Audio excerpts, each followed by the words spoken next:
Παιδιά σε όλους, τι κάνετε και πώς είστε. Η σημερινή εκπομπή είναι από αυτές που χαίρομαι κάθε φορά να κάνω. Και όσοι είστε λάτρεις της αρχαιολογίας, φυσικά μπορείτε να κάνετε εγγραφή στο κανάλι, να κάνετε like στη σημερινή εκπομπή και να την κοινοποιήσετε ελεύθερα σε όποιον εσείς θέλετε. Είναι από αυτές τις εκπομπές που μου αρέσει και λατρεύω να κάνω. Πρώτον, επειδή είναι το στοιχείο μου, και δεύτερον, επειδή είναι κάτι που, παρόλο που δεν το έχω σπουδάσει, συνεχίζει καθημερινά και με εκπλήσει. Και θα ήθελα να πω ένα πολύ μεγάλο ευχαριστώ σε εσάς όλους τους συνδρομητές, οι οποίοι έχετε δείξει και έχετε αποδείξει μέσα από την αγάπη σας και την τηλεθέαση που έχετε χαρίσει στο κανάλι, ότι ο Έλληνας μπορεί να αγαπήσει την αρχαιολογία και ότι η αρχαιολογία δεν είναι τέλος πάντων ένα κομμάτι της ιστορίας όπου πηγαίνουν κάποιοι περίεργοι τύποι και σκαλίζουν για να βρουν κάτι, ας πούμε, το οποίο έχει χαθεί. Όχι, εσείς με την αγάπη σας έχετε δείξει ότι η αρχαιολογία είναι ένα πάρα πολύ ενδιαφέρον, ζωντανό, ενεργό κομμάτι του σύγχρονου Έλληνα, ο οποίος δέχεται και αναγνωρίζει το πόσο ανώτεροι ήταν οι άνθρωποι της παλιάς εποχής, παρόλο που είχαν τόσα πολλά προβλήματα να αντιμετωπίσουν, ιδίως πολέμους, πείνα, λοιμό, τα ξέρετε, έτσι, και όλες γενικά τις δύσκολες συνθήκες της ζωής. Επίσης, πριν μπω στο άκρος ενδιαφέρον θέμα, θα ήθελα να στείλω πολλούς θερμούς χαιρετισμούς σε τρία άτομα: τον Στέφανο τον Ψαρόπουλο, ξέρουν αυτοί, τον Μπάμπη τον Αβραμίδη και φυσικά τον Γρηγόρη τον Αθανασιάδη. Εύχομαι φυσικά να παρακολουθούν την εκπομπή και να είναι καλά, τους έχω σε ιδιαίτερη εκτίμηση. Και φυσικά επίσης την σημερινή εκπομπή την αφιερώνω σε όλους μου τους συνεργάτες. Λοιπόν, χωρίς να θέλω να πω περισσότερα, θέλω να μείνω στη σημερινή εκπομπή. Λοιπόν, να σας κάνω μια ερώτηση δημοσκόπησης. Γνώριζαν οι αρχαίοι Έλληνες, τι πιστεύετε, για τον βουδισμό? Μέχρι στιγμής υπάρχουν 44 ψήφοι, ναι απαντάει το 64%, όχι απαντάει το 36%. Φυσικά, όπως πάντα, όσο θα κυλάει η εκπομπή, όσοι θα συνδεθούν μπορούν να ψηφίσουν μέχρι και το τέλος της σημερινής εκπομπής. Γι' αυτό, όσοι έχετε συνδεθεί, ψηφίστε τι πιστεύετε. Γνώριζαν οι αρχαίοι Έλληνες για τον βουδισμό, ναι ή όχι? Όπως θα δείξουμε προς το τέλος και φυσικά και στην αρχή του βίντεο, φυσικά στο τέλος, διότι θα έχει αποδειχτεί πλέον, οι αρχαίοι Έλληνες γνώριζαν για τον βουδισμό και είναι κάτι το οποίο θα το αναλύσουμε σήμερα, διότι υπάρχει μια καταπληκτικότατη ανακάλυψη στην Αίγυπτο, την οποία αξίζει, όπως σας είπα και στην αρχή, να την κοινοποιήσετε, ειδικά σε ανθρώπους οι οποίοι ασχολούνται με την αρχαιολογία και τους ξέρετε. Πάμε λοιπόν να δούμε. Αμερικανοπολωνική αρχαιολογική αποστολή που ανασκάπτει τον κύριο ναό της πρώιμης ρωμαϊκής περίοδου, αφιερωμένο στην θεά Ίσιδα, ο ναός δηλαδή, στη Βερενίκη της Αιγύπτου, αποκάλυψε στον προάβλιο του ναού ένα μαρμάρινο άγαλμα πιανού, άκουσον, του Βούδα. Μαρμάρινο άγαλμα του Βούδα. Η Βερενίκη, για όσους δεν γνωρίζουν, βρισκόταν στην δυτική ακτή της Ερυθράς Θάλασσας. Ο Μουσταφά Ουαζίρι, ο Γενικός Γραμματέας του Ανώτατου Συμβουλίου Αρχαιότητων, το ξέρετε όλοι, υποστήριξε ότι το άγαλμα που ανακαλύφθηκε είναι εντυπωσιακή απόδειξη του εμπορίου μεταξύ της Αιγύπτου και της Ινδίας κατά τη διάρκεια της Ρωμαϊκής Αυτοκρατορίας. Επειδή όμως εγώ ξέρω ότι ο Μουσταφά Ουαζίρι είναι λίγο περίεργος τύπος και βγάζει μερικές φορές κάποια αντιπάθεια και λίγο χολή, τι δεν μας λέει λοιπόν αυτός ο άνθρωπος? Θα το δούμε και σε λίγο αποδεδειγμένο, ότι και στην διάρκεια της ελληνιστικής εποχής, δηλαδή 336 π.Χ. χρονολόγησης μέχρι και το 30 π.Χ. χρονολόγησης, υπήρχε επαφή, εννοείται, ανάμεσα στα ελληνιστικά βασίλεια που είχαν ιδρύσει, θυμάστε όλοι, οι απόγονοι και οι διάδοχοι του Μεγάλου Αλεξάνδρου και οι επίγονοι και Βακτριανοί, τα ξέρετε, λοιπόν, στην Ασία. Οπότε ίσως ξεκίνησε από εκείνη την εποχή η επαφή ανάμεσα στην Ινδία και την Αίγυπτο, και όχι αργότερα, όπως θέλει να το περάσει έτσι στα υπονοούμενα ο Μουσταφά Ουαζίρι, γιατί πιστέψτε με, σας έχω πει, τον ξέρω, έτσι μιλάει, αλλά πρέπει να λέμε κάποιες αλήθειες, όχι απλά να διαβάζω μια ανακοίνωση που έχει γίνει. Έτσι, οφείλω να σας λέω και κάποια πράγματα που τα πιστεύω και τα έχω διαβάσει και είναι αποδεδειγμένα. Ότι δηλαδή την επαφή αυτήν με την Ινδία την είχαν δημιουργήσει φυσικά οι Σελευκίδες, οι Έλληνες, ήδη από την εποχή μετά το Μέγα Αλέξανδρο. Πάμε παρακάτω. Πρόσθεσε ότι η Αίγυπτος βρισκόταν στο κέντρο μιας εμπορικής οδού, η οποία συνέδεε τη Ρωμαϊκή Αυτοκρατορία με πολλές περιοχές του αρχαίου κόσμου συμπεριλαμβανομένης της Ινδίας. Βλέπετε, πάλι δεν αναφέρουν τους Έλληνες, οπότε το τονίζω ξανά. Ο Ουαζίρι πρόσθεσε ότι αρκετά λιμάνια της Ρωμαϊκής εποχής στην ακτή της Ερυθράς θάλασσας της Αιγύπτου ασχολούνταν με το εμπόριο, με το πιο σημαντικό να είναι το αρχαίο λιμάνι της Βερενίκης.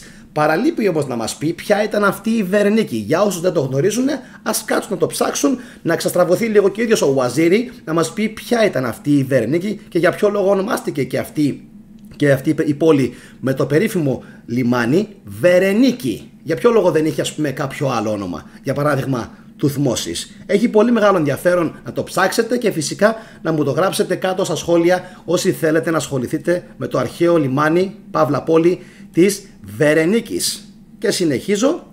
Πλοία από την Ινδία έφταναν με προϊόντα όπως πιπέρι, ημιπολίτιμη λίθη, υφάσματα και ελεφαντόδοντο και τα ξεφόρτωναν στη Βερνίκη. Το φορτίο μεταφέρονταν στη συνέχεια με καμήλες που μετέφεραν τα εμπορεύματα μέσω της ερήμου στον Νείλο, σύμφωνα με τον Ουαζίρι. Σε αυτό συμφωνούμε. Άλλα πλοία μετέφεραν στη συνέχεια το εμπόρευμα στην Αλεξάνδρεια και από εκεί στην υπόλοιπη Ρωμαϊκή Αυτοκρατορία. Επίσης, ας μας πει ο Μουσταφά Ουαζίρι, η Αλεξάνδρεια από ποιον ιδρύθηκε και πότε. Λοιπόν, και τώρα πάμε σε έναν πιο έτσι ωραίο τύπο, τον Μάριους Γκβιάζδα, ο οποίος είναι διευθυντής της πολωνικής πλευράς της αποστολής, ο οποίος επισήμανε ότι το άγαλμα ύψους 71 εκατοστών απεικονίζει τον Βούδα να στέκεται και να κρατά μέρος των ρούχων του στο αριστερό του χέρι. Και θα ήθελα να σας δείξω σιγά σιγά κάποιες φωτογραφίες. Αυτή είναι η πρώτη, την βλέπετε εδώ πέρα, και θα αναλύσουμε σε λίγο για ποιο λόγο έχει τεράστια σημασία για την μεταχριστιανική εποχή, όπως θα σας αποδείξω σε λιγάκι. Αυτή λοιπόν είναι η πρώτη φωτογραφία, αυτή είναι η δεύτερη φωτογραφία όπου έχουμε κοντινό πλάνο και βλέπετε και αυτό το πάρα πολύ ενδεικτικό κάλυμα του Βούδα. Φυσικά βλέπετε και γύρω γύρω τις ακτίνες του ηλίου, άρα δείχνει ότι μιλάμε για έναν άνθρωπο ο οποίος είναι πεφωτισμένος από τη λάμψη του ηλίου.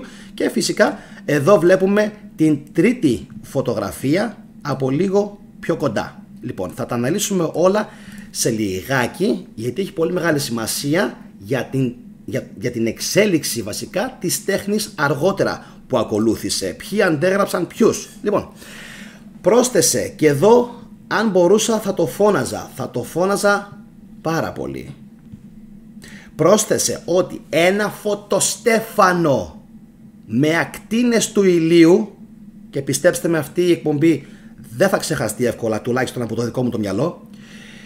Πρόσθεσε λοιπόν ότι ένα φωτοστέφανο με ακτίνες του ηλίου περιβάλλει το κεφάλι του Βούδα. Πώς είπατε? Καλά ακούσατε.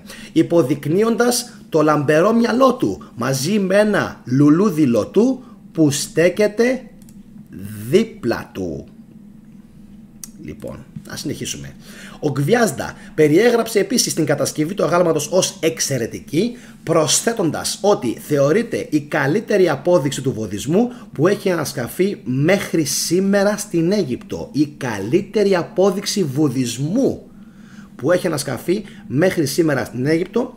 Προσωπική μου εκτίμηση, όντως πρόκειται για ένα πάρα πολύ πανέμορφο άγαλμα. Και συνεχίζουμε. Το άγαλμα του Βούδα κατασκευάστηκε από πέτρα, η οποία πιθανότατα εξορίχτηκε από την περιοχή ακριβώς νότια της σύγχρονης Κωνσταντινούπολης, κατέληξαν οι ερευνητές, και πρέπει να έχει γλυπτεί τοπικά στη Βερενίκη και να αφιερώθηκε στο ναό από έναν ή περισσότερους πλούσιους εμπόρους από την Ινδία.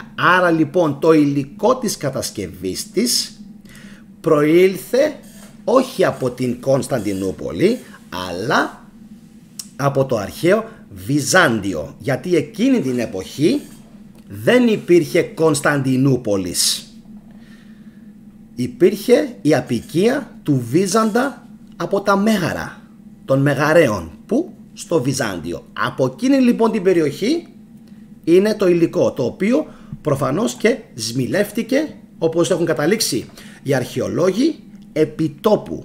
Λοιπόν, πάμε τώρα παρακάτω. Ο Στίβεν Σάιτποθεμ, διευθυντής της αμερικανικής πλευράς της αποστολής, είπε ότι εκτός από αυτό το άγαλμα, οι αρχαιολόγοι βρήκαν επίσης μια επιγραφή στα σανσκριτικά, η οποία χρονολογείται στην εποχή του Ρωμαίου Αυτοκράτορα Φίλιππου του Άραβα, 244 μέχρι 249 μετά χριστιανικής χρονολόγησης.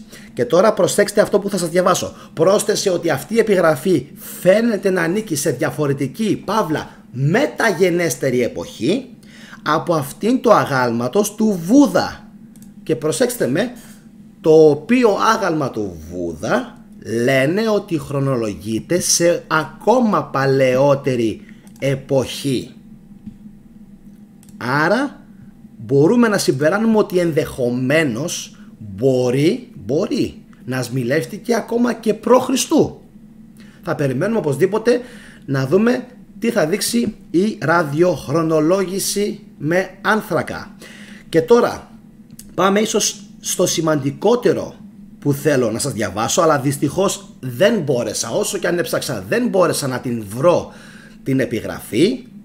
Πάμε να δούμε γιατί έχει σημασία αυτό που θα σας διαβάσω. Οι αρχαιολόγοι επιπλέον βρήκαν και άλλες επιγραφές στο ναό, σημείωσε ο Σάιτποθεμ. Αυτές οι επιγραφές που είναι στα ελληνικά χρονολογούνται από τις αρχές του 1ου αιώνα μετά χριστιανικής χρονολόγησης μέχρι και το 305 μετά χριστιανικής χρονολόγησης. Επαναλαμβάνω, αυτές οι επιγραφές που βρέθηκαν στα ελληνικά χρονολογούνται από τις αρχές του 1ου αιώνα μετά χριστιανικής χρονολόγησης μέχρι το 305. Όπως καταλαβαίνετε, ήταν ακόμα στις αρχές πριν επιβληθεί ο χριστιανισμός με το σπαθί. Και προσέξτε τώρα τι έχει σημασία. Καταλαβαίνετε ότι αυτοί οι άνθρωποι σέβονταν ο ένας τον άλλον. Είναι απίστευτο ότι το κυριότερο μήνυμα της σημερινής εκπομπής, για όσους έκαναν την υπομονή και έφτασαν μέχρι εδώ να την παρακολουθήσουν, είναι ποιο? Ότι σε ένα ναό ο οποίος ήταν αφιερωμένος στην Ίσιδα βρέθηκε ένα άγαλμα του Βούδα. Το καταλαβαίνετε αυτό? Θα το ξαναπώ γιατί είναι πάρα πολύ σημαντικό. Δείχνει το επίπεδο πολιτισμού που είχαν αυτοί οι άνθρωποι και σεβασμού του ενός προς τον άλλο. Επαναλαμβάνω, αυτό το αγαλματίδιο αφιερώθηκε πολύ πιθανόν από κάποιους πλούσιους Ινδούς βουδιστές και βρέθηκε μέσα σε ναό που ήταν αφιερωμένος στην θεά Ίσιδα. Πόσο καταπληκτικό μπορεί να είναι αυτό το γεγονός. Επίσης βρέθηκαν 2 νομίσματα του 2ου αιώνα μετά χριστιανικής χρονολόγησης από το κεντρικό Ινδικό βασίλειο των Σαταβαχάνας μέσα στο ναό, σύμφωνα με τον Σάιτποθεμ, και φυσικά περιμένουμε από τους αρχαιολόγους να μας ενημερώσουν και για νεότερα ευρήματα. Νομίζω πως πρόκειται όντως για μία από τις πιο καταπληκτικές αρχαιολογικές ανακαλύψεις που έχουν γίνει ποτέ και το θεωρώ πάρα πολύ κακό και σε παρένθεση ιερόσυλο το να μην παίξει αυτή η είδηση και να μην μάθει ο κόσμος για την ανέβρεση αυτού του αγάλματος. Θα ήθελα για ακόμα μια φορά πριν κλείσει εκπομπή να σας δείξω τις 3 φωτογραφίες του Βούδα με απόλυτο σεβασμό φυσικά στο πρόσωπό του. Αυτή λοιπόν είναι η πρώτη φωτογραφία η οποία παιδιά έχει κυκλοφορήσει στο διαδίκτυο. Βλέπετε ότι υπάρχει ολοφάνερα ελληνική επιρροή στο πως φτιάχτηκε το άγαλμα. Αυτή είναι η δεύτερη φωτογραφία, έτσι, υπάρχει ένα close-up, δηλαδή πιο κοντινή η λήψη, και φυσικά έχουμε και αυτό εδώ που δείχνει το κεφάλι του Βούδα. Προσωπική μου γνώμη, όπως πάντα, με ξέρετε, καταπληκτικό το έβριμα.